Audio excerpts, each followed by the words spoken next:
कालचा निकाल हे ज्या दृष्टिकोनातून लागलेले आहेत त्याचा इम्पॅक्ट काय स्वरूपात पाहताय?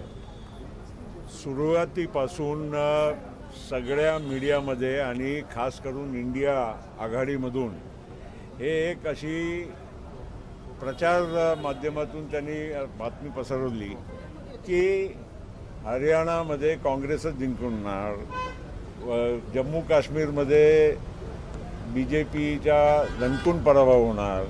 हे सगळं म्हणजे एक वातावरण निर्माण करण्यामध्ये ते यशस्वी झाले होते. पण खऱ्या अर्थानं जे जमिनीची परिस्थिती होती ते आज लोकांना जाणवलेली आहे. हरियाणामध्ये आता जलेबी खायची वेळ कोणाला मिळालेली आहे हे पण तुम्हाला आता दिसलं आहे. आणि काश्मीरमध्ये जे काश्मीर व्हॅली आहे, काश्मीरचा भाग आहे, त्यामध्ये नॅशनल कॉन्फरन्स अनेक वर्षापासून ते तिथेच प्रमुख पक्ष राहिलेला आहे. तिथे भारतीय जनता पार्टी की इतर पक्षांचा फार कमी अस्तित्व आहे ते सगळ्यांना माहीत होतं. आणि दुसऱ्या बाजूला जम्मू जे रिजन आहे, जम्मूचा जो हिस्सा आहे, त्यामध्ये भारतीय जनता पार्टी एक नंबरची पार्टी आता सिद्ध झाली. आणि काँग्रेसला जे काही थोडाफार जागा मिळालेल्या आहे ते नॅशनल कॉन्फरन्सच्या भरोश्यावर मिळालेल्या आहे. स्वतःच्या स्वबळावर काही जागा एकही त्यांना मिळवता आली नाही आहे. हरियाणामध्ये खास करून जी परिस्थिती आज निर्माण झाली आहे हे सिद्ध होते की 15 वर्षापासून सतत भारतीय जनता म्हणजे 10 वर्षापासून आणि तिसऱ्यांदा भारतीय जनता पार्टी निवडून आली.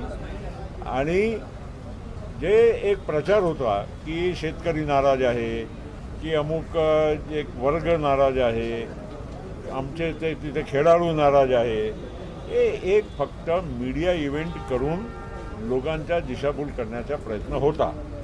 पण खऱ्या अर्थानं जे मागील 10 वर्षापासून मोदीजीच्या नेतृत्वामध्ये महायुतीनी जे NDAनी देशामध्ये प्रगती करण्याचं काम केलं आहे.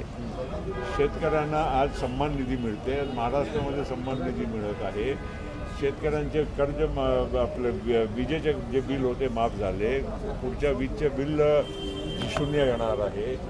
अनेक अशा जे क्रांतिकारी योजना आहे. आज लाडकी बहीण आपल्या महाराष्ट्रामध्ये जे आपण योजना लागू केली आहे, आत्तापर्यंत 7,500 रुपये आमच्या बहिणीला त्यांच्या खात्यामध्ये थेट जमा झालेले आहे. हे सगळं लोकांना नजरअंदाज करता येणार नाही. आणि तिन्ही पक्षामध्ये महायुतीचे पक्षामध्ये समन्वय आहे. जवळपास 230-35 जागावर आमच्या एकमतही झालेलं आहे. उरलेल्या जे काही 40-50 जागा आहे त्यामध्येही 1-2 दिवसाच्या नंतर आम्ही बसून योग्य मार्ग काढणार आहोत. कुठेही महायुतीमध्ये मतभेद आहे असा जे काही चित्र बाहेर निर्माण करण्यात येत आहे हे अतिशय चुकीचं आहे. आउटगोईंग आणि इनकमिंगचा पण जो विषय आहे हे पण चुकीचं आहे. काही माणसं इकडे गेले की तिकडे गेले त्यामुळे अख्खा महाराष्ट्रावर त्याचा परिणाम कधी होत नाही.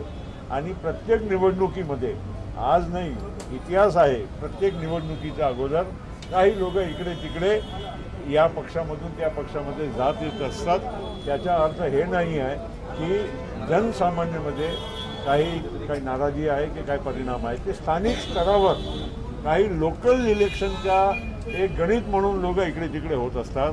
पण आज हरियाणाचा निकाल आल्यानंतर नक्कीच सगळे लोक आउटगोईंग किंवा इनकमिंगवाले विचार करतील अशी मला खात्री आहे. काँग्रेसचे नेते जे आहेत नाना पटोलेंसारखे परत एकदा EVMवर ठिकरा पडताना दिसून येत आहेत. आता लोकसभेच्या वेळी EVM चांगला होता, मोदी साहेबांचा मार्जिन कमी झाला त्यावेळी EVM चांगला होता. आणि आत्ता EVM म्हणजे खराब आहे. काश्मीरमध्ये पण मग EVMला मध्ये काय बिघाड होऊ शकला असता ना. पण असा काहीच नाही. कधीतरी आपल्याला विश्वास करायला पाहिजे की ही व्यवस्था बरोबर आहे. नंबर 2, जेव्हा विरोधक हारतात ना ते अंगूर खट्टे है हे जे म्हण आहे ते यांना लागू होते. सर हरियाणा में जीत मिलती है लेकिन जम्मू कश्मीर में हार मिलती है. ये जो स्थिति है बीजेपी की उसके उस तरीके से जम्मू कश्मीर का आकलन एक बहुत दूसरे तरीके से करना चाहिए. जम्मू कश्मीर परंपरागत कश्मीर वैली और जम्मू रीजन में डिवाइड हुआ है और लेह लद्दाख एक अलग होता था, मगर लद्दाख अभी एक अलग यूनियन टेरिटरी है।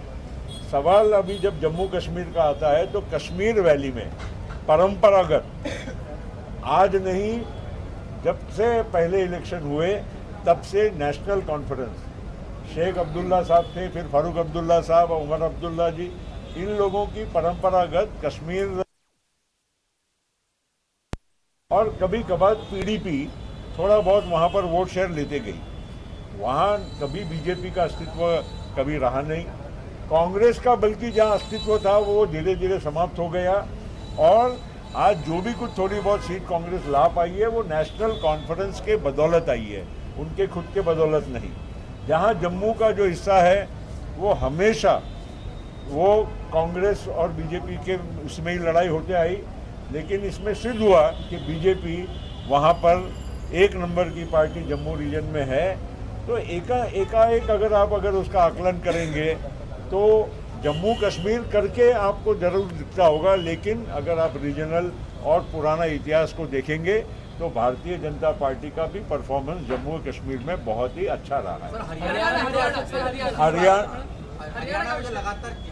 हरियाणा में तीसरी बार पहली ये पार्टी होगी बीजेपी जिसने सरकार बनाने में यश प्राप्त किया।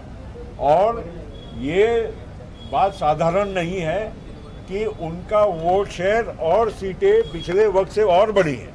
तो ये एक नरेंद्र मोदी जी की सरकार का, एनडीए सरकार का एक बहुत ही बड़ा योगदान इसमें रहा है, क्योंकि लोगों ने दुष्प्रचार किया और ये बात साधारण नहीं है कि उनका वोट शेयर और सीटें पिछले वक्त से और बढ़ी हैं।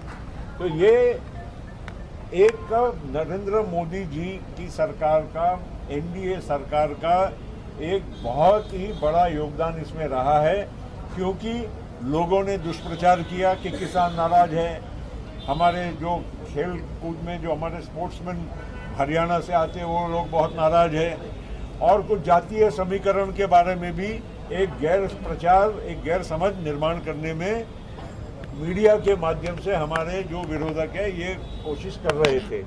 लेकिन हरियाणा की जनता बहुत सूझबूझ के साथ वोट कर रही है।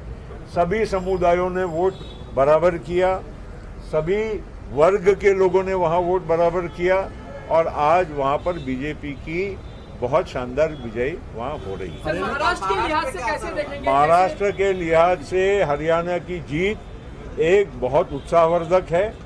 और जो लोग लोकसभा के चुनाव के बाद कुछ अटकलें लगा रहे थे, बहुत सारे लोगों को दिशाभूल किया जा रहा था, पूरा नैरेटिव, फेक नैरेटिव लोकसभा में चला संविधान बदलने का, और बहुत सारी उस टाइम पे जो किसानों की जो 2-3 फसलों में नुकसान हुआ था उसका तत्काल फ़ायदा हमारे विरोधकों ने उठाया था।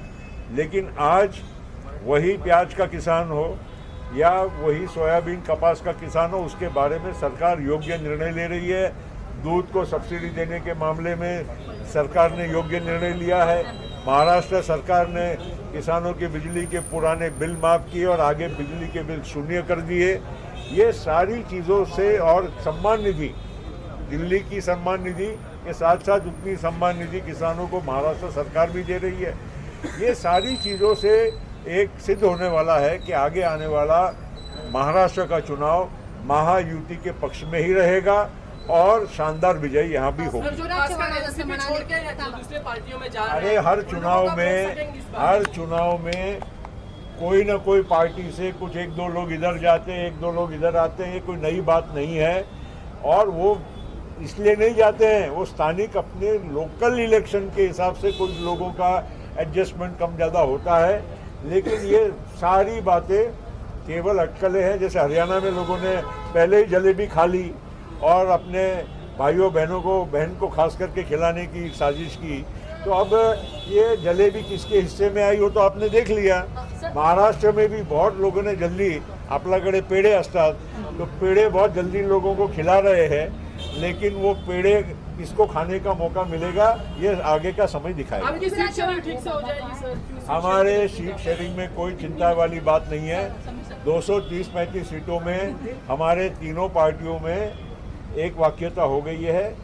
केवल एक 40-50 सीटों में वो भी कोई ऐसा मतभेद कोई सीरियस नहीं है, मगर होता है, स्वाभाविक है, 3 पार्टी है, एक दूसरे के साथ चर्चा होती है, जिसका अच्छा उम्मीदवार होगा तो हर आदमी सोचता है कि भाई मुझे भी मौका मिलना चाहिए।